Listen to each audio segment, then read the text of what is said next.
to say how grateful I am that both of you have chosen me as your financial planner. I know that's a big decision, so it really does mean a lot to me. I enjoyed getting to know both of you more last week and hearing about your family and your goals and your finances for the next few years. So I wanted to meet today because I've taken the time to go over everything that you've told me, all the information you've given me, and put together a suggested financial plan for both of you. So I realize that this is a little bit daunting. It's a large file, and I have a copy for both of you. So I just wanted to go over several of the bigger topics and explain it to you. And again, I'm here to serve both of you. So if you have any questions or any concerns, just feel free to stop me at any time and ask. So I'll give this to you so that you can both follow along. So you'll open and see that the first section is really just covering general information. It's showing you how we come up with the assumptions that we use in your plan, return rates, inflation, any of that kind of thing. So we're just going to kind of go over that section, and you're free to, read all of this, learn more about it, learn about your just kind of all the simulations we need, and then how we put together a suggested portfolio for you. But right now we're going to move on, just for the sake of time, to page 10. And that's going to be a summary of all the personal information that you've told me. So you'll see we break it down by either a need or a desire in terms of goals. So you're going to see that right now your top need is going to be retirement funding. And then below that you'll see Becky's college education, a full 4 years. That's calculated based on the $20,000 tuition rate that you told me about last week. And then we also have your home edition and the art gallery savings in there. All of this is calculated based on a 3% inflation rate, except for Becky's college education, which we have at 5%. So I kind of wanted to just verify all of that information.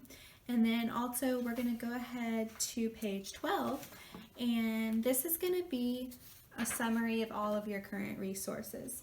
So you'll see here that all of your investment assets are at the top.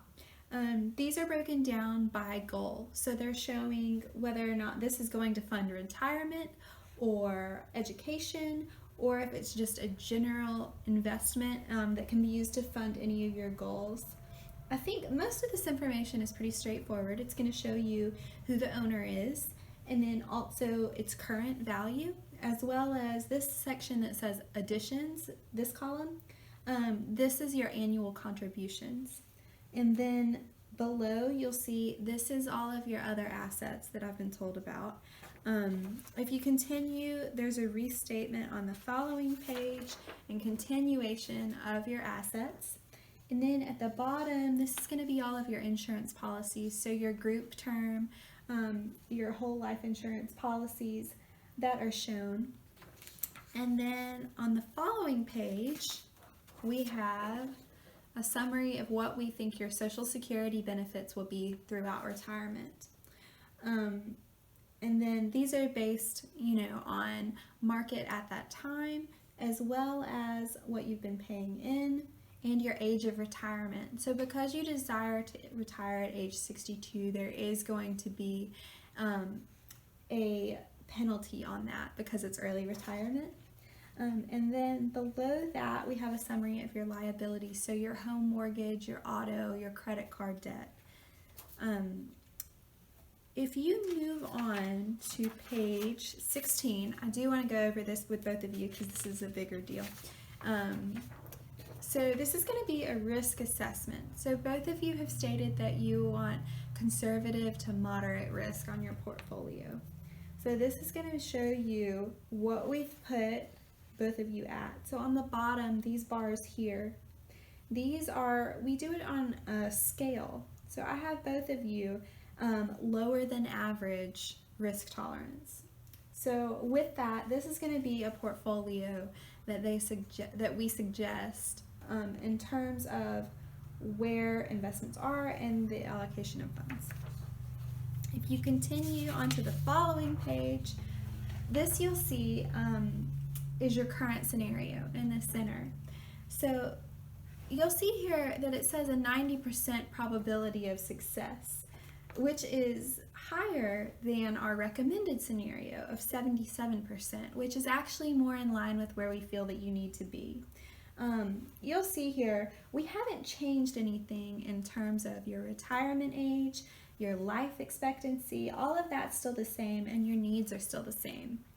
On the following page, you're going to see that we have changed some things in terms of amounts funding your desires. And so Becky's college fund here, you'll see that we've increased that by $15,000, as well as your home additions. That fund has been increased by $15,000. Also, the funds that we've put towards your art gallery have been increased by $60,000.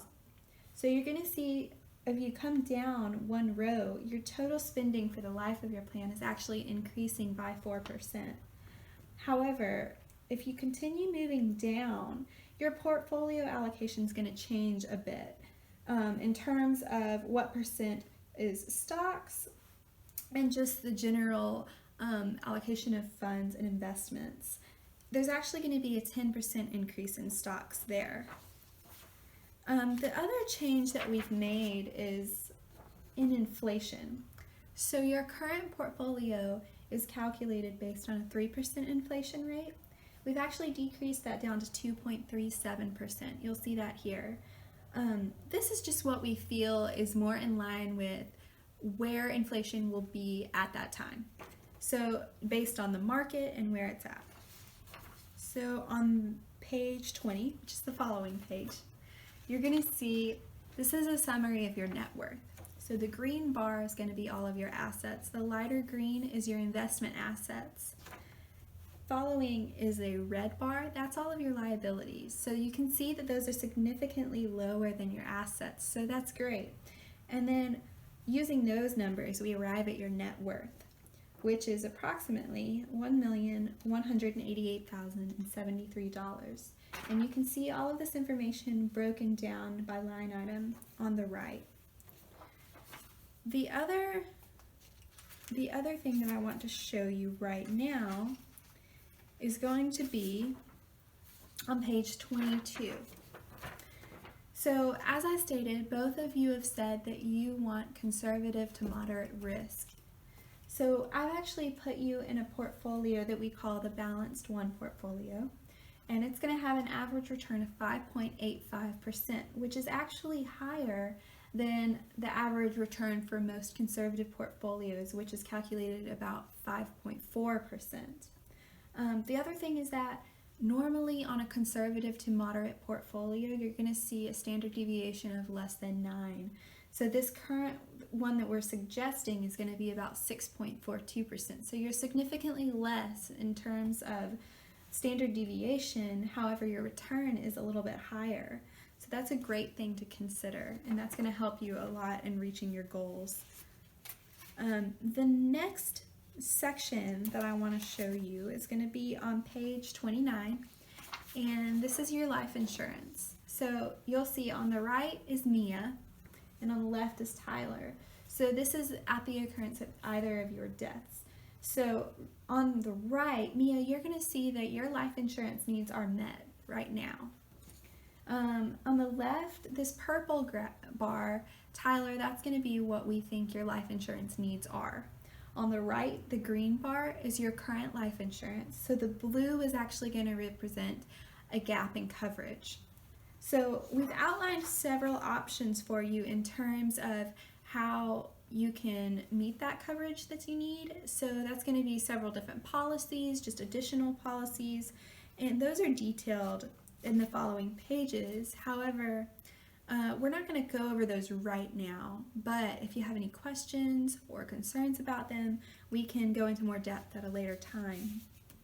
So right on page 48, this is going to show your estate. And again, it's broken down by your investments assets and your other assets. And then we're going to go over your estate. It's going to be left to heirs. So on page 52 and 55, I think this will explain it to you better than anything else. So these are flow charts, and they're going to show you at Tyler's death or Mia's death, the amount left to your heirs. So you'll see at the bottom, the green box, it's actually the same sum. So the total amount being left to your heirs is actually not going to change regardless of who passes away. However, it is interesting. If you look at the second row halfway down, you're going to see your amount of the gross estate. So you'll see if Tyler passes away first, your gross estate is going to be greater than if Mia passes away first. So these are both things to consider, and all of these factors play into how your portfolio is made up. The last thing that I want to go over with you is on page 26. So this is again returning to your entire portfolio value.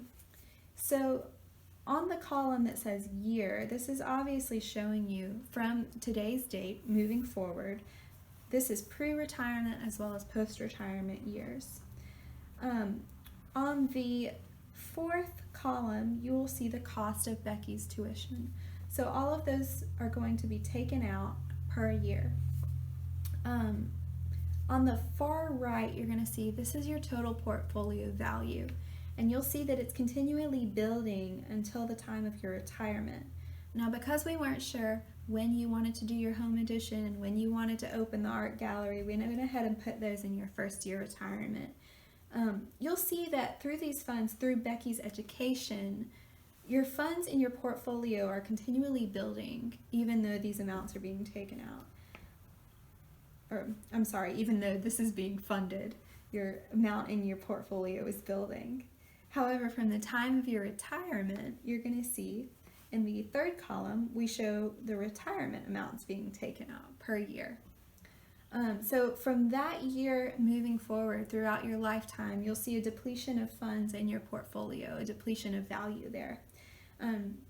This is done intentionally, obviously, and so this is how your retirement needs partially are going to be met, and that's how it's going to be supplied throughout your lifetime. So again, I know this is a lot of information. If you have anything that you want to discuss further, please let me know. Feel free to call or email me. Again, I'm here to serve you. So thank you both for your time today.